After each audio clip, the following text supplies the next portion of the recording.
لیکن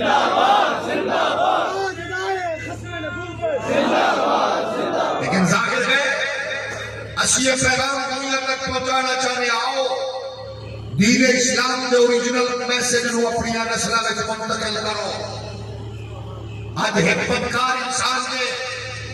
تواڈے اس بے حیا بے غیرتی پھیلاون والے میڈیا کی بے غیرتیاں نال شادیاں انیاں مشکل کرن والے مذہبی اجتماعات کو کمزور کرن والے پاکستان کے بدکار حکمرانوں تواڈے معاشرے میں چلن والے فلمی ڈرامے اور انہاں دے کفریہ ڈائلاگ اور یورپ کو انڈیا کو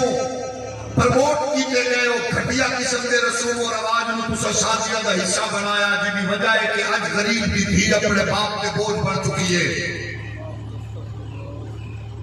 اسمبلیاں میں بیٹھے حکمران گونگے حکمرانوں ساری زندگی پاگل طرح دین پیچھے دوڑن والے جاہل حکمرانوں اگر کچھ کر سکتے ہو تو پھر ایک گھٹیا رسوم و رواج ختم کر کے شادیاں کو آسان کرو تاکہ غریب کی دھی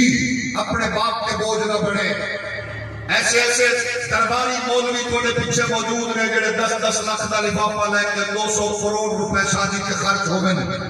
اتنے بھی اگر اللہ نے دین سے کام دین کا کام لینا ہے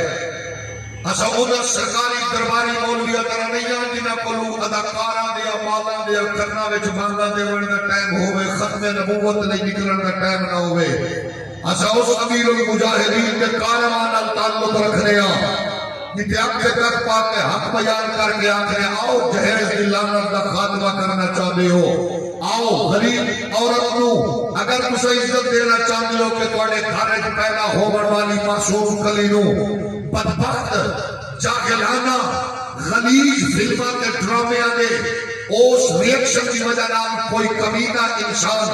اپنی بیٹی جیسے مقدس پھول نو 5 گولیاں دا نشانہ بنا کے وہ دی زندگی دا خاتمہ کرن دی بجائے